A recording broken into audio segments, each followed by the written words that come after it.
Favourite hero, ಮೆಚ್ಚಿನ ನಾಯಕ ನಟ ನಿಮ್ಮ ತಲೆಮಾರಿಗೆ ರಾಜ್ಕುಮಾರ, ವಿಷ್ಣುವರ್ಧನ್. ಓಹೋ, ಅವರಿಂದ ಕಲಿಬೇಕಾದ ಏನಿದೆ? ಇವಾಗ ಸಂಘ ಸಂಸ್ಥೆಗಳು ನಡೆಸ್ತಾ ಇರೋ ರೀತಿ ಇರ್ಬೋದು, ಅಥವಾ ಅವರಲ್ಲಿರೋ ಒಗ್ಗಟ್ಟು ಇರ್ಬೋದು, ಏನ್ ಕಲ್ತ್ಕೋಬಹುದು ನಾವು ಅವ್ರ ಹತ್ರ ಹಿಂದೆ? ನಮ್ಮೆಲ್ಲರ ಅಚ್ಚುಮೆಚ್ಚಿನ ಪವರ್ ಸ್ಟಾರ್ ಪುನೀತ್ ಅವರು ಹೋದಾಗ ಅಯ್ಯೋ ನಾನು ನನ್ನ ಕೊನೆಯ ನಮಸ್ಕಾರ ಮಾಡ್ಬೋದಾಗಿತ್ತೇನೋ. ಯಶ್ ಅವರ ಸಿನಿಮಾ ಕೂಡ ನಾನು ತರಿಸಿದ್ದೀನಿ ಸ್ಯಾಕ್ರಮೆಂಟೋಗೆ. ಸುದೀಪ್ ಇದ್ದಾರೆ, ಇನ್ನು ಕೆಲವರು ಇದ್ದಾರೆ. ನಾವು ಅವರೇ ಹೆಚ್ಚು ಇವರೇ ಹೆಚ್ಚು ಅಂತ ಹೇಳಲ್ಲ. ಕನ್ನಡದವರಾಗಿ ಕನ್ನಡದ ಕಲಾವಿದರಿಗೆ ನಾವು ಪ್ರೋತ್ಸಾಹ ಮಾಡ್ತೀವಿ.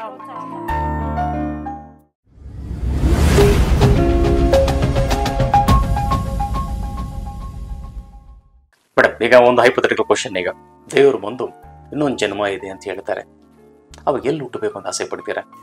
ನಿಮ್ಮ ಜನ್ಮಭೂಮಿ ಇಂಡಿಯಾದಲ್ಲ, ಕರ್ಮಭೂಮಿ ಅಮೆರಿಕಾದಲ್ಲ, ಅಥವಾ ಜನ್ಮಭೂಮಿಲಿ ಹುಟ್ಟೆ ಕರ್ಮಭೂಮಿಗೆ ಹೋಗ್ಬೇಕು ಅಂತ ಆಸೆ ಪಡ್ತೀರಾ? $1,000,000 ಕ್ವಶನ್ ಕೇಳ್ತಾ ಇದ್ದೀರಾ. ಒಂದೇ ಸೆಂಟೆನ್ಸ್ ಅಲ್ಲಿ ಉತ್ತರ ಹೇಳೋದು ತುಂಬಾ ಕಷ್ಟ.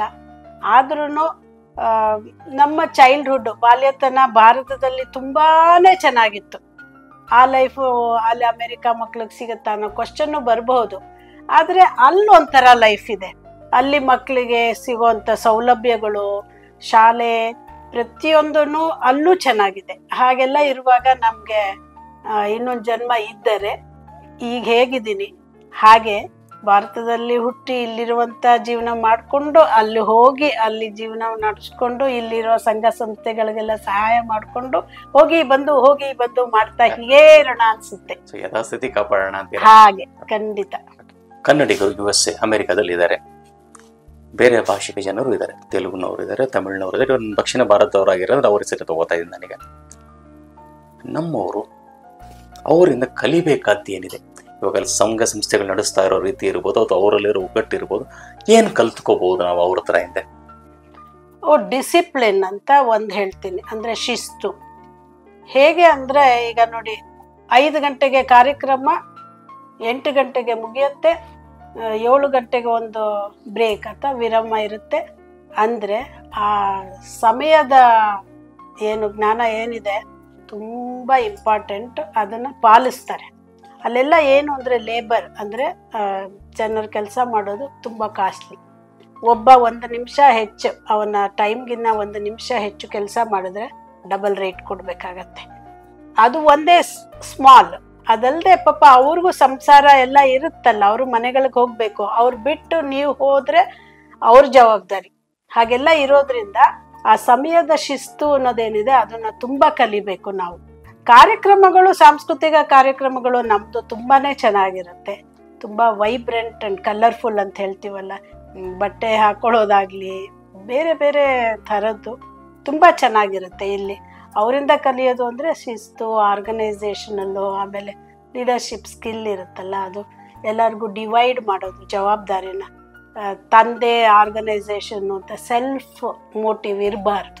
ಅದೆಲ್ಲ ಎಷ್ಟೋ ಕಡೆ ನಡೆಯುತ್ತೆ, ಅಲ್ಲೇ ನಡೆಯಲ್ಲ ಇಲ್ಲಿ ನಡೆಯುತ್ತೆ ಅಂತ ಹೇಳೋಕ್ಕಾಗಲ್ಲ. ಆದರೆ ಇದೆಲ್ಲ ಆರ್ಗನೈಸೇಷನ್ ಸ್ಕಿಲ್ ಕಲ್ತ್ಕೊಳ್ಳೋದಿರುತ್ತೆ.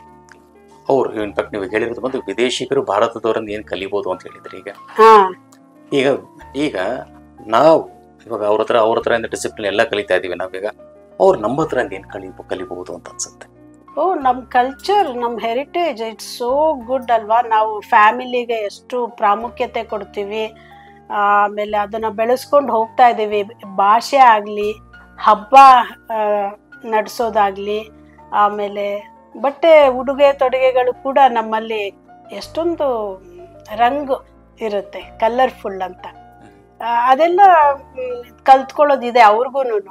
ಅದು ಎರಡರ ಮಿಕ್ಸರ್ ಏನಂತಾರೆ, ಮಿಶ್ರಣ, ಅದಿದ್ರೆ ತುಂಬಾನೇ ಚೆನ್ನಾಗಿರುತ್ತೆ. ಅವ್ರು ಖಂಡಿತ ಕಲ್ತ್ಕೊಳ್ತಾನೂ ಇದ್ದಾರೆ ಎಷ್ಟೋ ಜನ. ಸಿನಿಮಾ ನೀವು ನಿಮ್ದೊಂದು ತಲೆಮಾರು, ನಿನ್ನ ಮುಂದಿನ ತಲೆಮಾರಿಗೆ ಕೆಲಸ ಮಾಡ್ತಾ ಇರ್ಬೋದು. ಈಗ ಮೋಸ್ಟ್ಲಿ ನಿಮ್ಮ ಮಕ್ಳು ಕೆಲಸ ಮಾಡ್ತಿರ್ಬೋದು ಅನ್ಸುತ್ತೆ. ಹೌದು. ಫೇವರೆಟ್ ಹೀರೋ, ಮೆಚ್ಚಿನ ನಾಯಕ ನಟ ನಿಮ್ಮ ತಲೆಮಾರಿಗೆ ರಾಜ್ಕುಮಾರ, ವಿಷ್ಣುವರ್ಧನ್. ಓಹೋ, ಇಬ್ರು ತುಂಬಾ ವೆರಿ ವೆಲ್. ನಾವು ಮಾತಾಡೋ ಲೆವೆಲ್ ಅಲ್ಲೇ ಇಲ್ಲ ಬಿಡಿ. ಅಂತ ಒಳ್ಳೆ ಕಲಾವಿದರು, ಡಿಫ್ರೆನ್ಶಿಯೇಟ್ ಮಾಡೋಕ್ಕೆ ಆಗಲ್ಲ. ಆದ್ರೂ ಫ್ಯಾನ್ ಬೇಸ್ ಅಂತ ಇರುತ್ತಲ್ಲ, ಕೆಲವ್ರು ಅವ್ರನ್ನ ಇಷ್ಟಪಡ್ತಾರೆ, ಕೆಲವ್ರು ಇವ್ರನ್ನ ಇಷ್ಟಪಡ್ತಾರೆ. ನಾನು ಇಬ್ರು ಇಷ್ಟಪಡ್ತೀನಿ. ಇವರಿಬ್ರು ಬಂದಿದ್ರ ಅಲ್ಲಿಗೆ? ಹಾ, ರಾಜ್ಕುಮಾರ್ ಬಂದಿದ್ದಾರೆ, ವಿಷ್ಣುವರ್ಧನ್ ಬಂದಿದಾರ ಅಂತ ನಂಗೆ ಗೊತ್ತಿರೋ ಹಾಗೆ ಶಿಕಾಗೋಗ್ ಬಂದಿದ್ರು ಅಂತ ತಿಳಿದಿದ್ದೀನಿ. ಆದ್ರೆ ಅಪ್ಪು ಸರ್ ಇರ್ಬೋದು, ಮತ್ತೆ ನಮ್ಮ ಶಿವರಾಜ್ ಕುಮಾರ್ ಅವ್ರನ್ನೆಲ್ಲ ನಾನು ಸ್ವತಃ ಭೇಟಿ ಮಾಡಿದ್ದೀನಿ ತುಂಬಾ ಸಲ.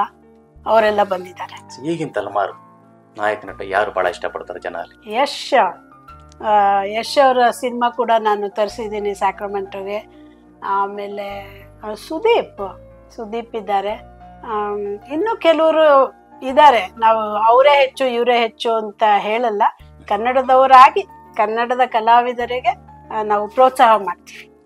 ಮೇಡಮ್, ಈಗ 35 ವರ್ಷದಿಂದ ಅಲ್ಲಿದ್ದೀರಾ. ಈ 35 ವರ್ಷದಲ್ಲಿ ಯಾವಾಗಾದರೂ ನಾನು ಈ ಟೈಮಲ್ಲಿ ಇಂಡಿಯಾದಲ್ಲಿ ಇರಬೇಕಾಗಿತ್ತು, ನಮ್ಮ ಊರಲ್ಲಿ ಇರಬೇಕಾಗಿತ್ತು ಅಂತ ಅನ್ಸಿರೋದು ಉಂಟಾ? ಹಲವಾರು ಸಲ ಅನಿಸಿದೆ.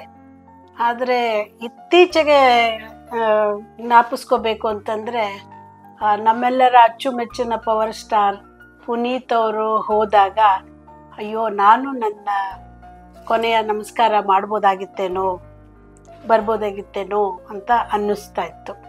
ಅದಲ್ಲದೆ ಈಗ ರಾಜ್ಯೋತ್ಸವ ಎಲ್ಲ ಮಾಡ್ತಾರೆ ನೋಡಿ, ಇಲ್ಲಿ ಮಾಡೋ ಪದ್ಧತಿ ಒಂದು ಸ್ವಲ್ಪ ಬದಲಾವಣೆ ಇದೆ ನಮ್ದಕ್ಕೂ ಇಲ್ಲಿಗೂ. ನಾವು ಸಾಂಸ್ಕೃತಿಕ ಕಾರ್ಯಕ್ರಮ ಮಾಡಿ ಹಾಡು ಹೇಳ್ತೀವಿ, ಅದೇ ನಿತ್ಯೋತ್ಸವ, ಅದೇ ಜೋಗದ ಸಿರಿ ಎಲ್ಲ ಹೇಳ್ತೀವಿ. ಆದರೆ ಇಲ್ಲಿ ಮಕ್ಕಳುಗಳು ನಿಂತ್ಕೊಂಡು ಫ್ಲಾಗ್ ಹಾಯಿಸ್ಟ್ ಮಾಡ್ತಾರಲ್ಲ, ಅದು ಮಾಡಿ ಚಾಕ್ಲೇಟ್ ಎಲ್ಲ ಸಿಗೋತ್ತಲ್ಲ, ಅದೆಲ್ಲ ಆ ಅನುಭವನೇ ಬೇರೆ. ಅವಾಗೆಲ್ಲ ಅನ್ಸುತ್ತೆ, ಅಯ್ಯೋ ನಾನು ಆ ಜಾಗದಲ್ಲಿ ಇದ್ದಿದ್ರೆ ನಮಗೂ ಚಾಕ್ಲೇಟ್ ಸಿಕ್ತಿತ್ತಲ್ಲಪ್ಪ ಅಂತ ಅನ್ನಿಸ್ತಾ ಇರುತ್ತೆ. ಪೇಟ್ರಿಯಾಟಿಕ್ ಫೀಲಿಂಗ್ ಬರುತ್ತೆ ಅವಾಗ. ಅಮೆರಿಕ ಒಂದು ಸಿನಿಮಾ ಬಂತು 1993 ಇರಬೇಕು, 93-94. ಆಗ ನೋಡಿದ ಅಮೆರಿಕಾಗೂ ಈಗಿರುವಂತ ಅಮೆರಿಕಾಗೂ ವ್ಯತ್ಯಾಸ ಇದೆಯಾ? ಖಂಡಿತ. ಅಮೆರಿಕಾ ಶೂಟಿಂಗು ನಾಗತಿಹಳ್ಳಿ ಚಂದ್ರಶೇಖರ್ ತೆಗ್ದಿರೋದು ನಮ್ಮೂರ ಹತ್ರನೇನೆ. ಅದೇ ವಿಂಡ್ ಮಿಲ್ಲು ಅದು ಎಲ್ಲ. ಇನ್ಫ್ಯಾಕ್ಟ್ ಕಪಲ್ ಆಫ್ ಟೈಮ್ಸ್ ನಾನು ಅವ್ರನ್ನ ಭೇಟಿ ಆದಾಗ ಅಲ್ಲೆಲ್ಲ ಕರ್ಕೊಂಡು ಹೋಗಿದ್ದೆ ಅವ್ರನ್ನ. ಆ ಸಿನಿಮಾ ಮತ್ತೆ ಬರಲೇ ಇಲ್ಲ ಅಂತ ಅನ್ಸುತ್ತೆ. ತುಂಬಾ ಚೆನ್ನಾಗಿತ್ತು. 25ನೇ ವರ್ಷದ್ದು ಅವ್ರದ್ದು ಹೋದ ವರ್ಷನ ಏನೋ ಆಯ್ತು ಅನ್ಸುತ್ತೆ ಕಾರ್ಯಕ್ರಮ. ತುಂಬಾ ಚೆನ್ನಾಗಿತ್ತು. ಬದಲಾವಣೆ ಈಗೇನು ಅಂದ್ರೆ, ನಿಮ್ಗೆ ಗೊತ್ತಿರೋ ಹಂಗೆ ತುಂಬಾ ಜನ ಇದ್ದಾರೆ. ಆಗ ಸ್ವಲ್ಪ ಕಡಿಮೆ ಜನ ಇದ್ರು, ಈಗ ಸಿಕ್ಕಾಪಟ್ಟೆ ಜನ ಇದ್ದಾರೆ. ಹಾಗಿರೋದ್ರಿಂದ ಆಲ್ಸೋ ಡಿಜಿಟಲ್ ಏನಿದೆ ಅಲ್ಲ, ಆಗ ಅವ್ರ ಹತ್ರ ಎಷ್ಟು ಫೆಸಿಲಿಟಿ ಇತ್ತೋ ಅದನ್ನು ಉಪಯೋಗಿಸ್ಕೊಂಡು ಅವಾಗ ತೆಗೆದ್ರು ಪಾಪ ಅವರು. ಸೊ ಮೇಡಮ್, ಇಷ್ಟೊತ್ತು ಮಾತಾಡಿದ್ರಿ, ಓಕೆ, ತಮ್ಮ ಅನುಭವನೆಲ್ಲ ಹಂಚ್ಕೊಂಡ್ರಿ. ಒಂದು ಅಮೆರಿಕಾದಲ್ಲಿ ಒಬ್ಬ ಕನ್ನಡತಿ ಹೇಗಿರ್ತಾರೆ ಅಂತ ಒಂದು ನಮ್ಗೆ ಏನು ಹೇಳ್ತಾರೆ ಅದನ್ನು ಎಕ್ಸ್ಪ್ಲೇನ್ ಮಾಡ್ತಾ ಹೋದ್ರಿ. ಸೊ ನಾವು ಕೇಳ್ಕೊಳ್ಳೋದಷ್ಟೇ, ಅಲ್ಲಿ ಮುಂಬರುವ ಜನ್ರೇಷನ್ ಅಂದರೆ ಮುಂಬರುವ ಮಕ್ಕಳು ಕನ್ನಡ ಚೆನ್ನಾಗಿ ಮಾತಾಡಲಿ. ಓಕೆ, ಕಂಗ್ಲೀಷು ಇಲ್ಲೂ ಕನ್ನಡ ವಿತ್ ಇಂಗ್ಲೀಷೇ ಮಾತಾಡ್ತೀವಿ.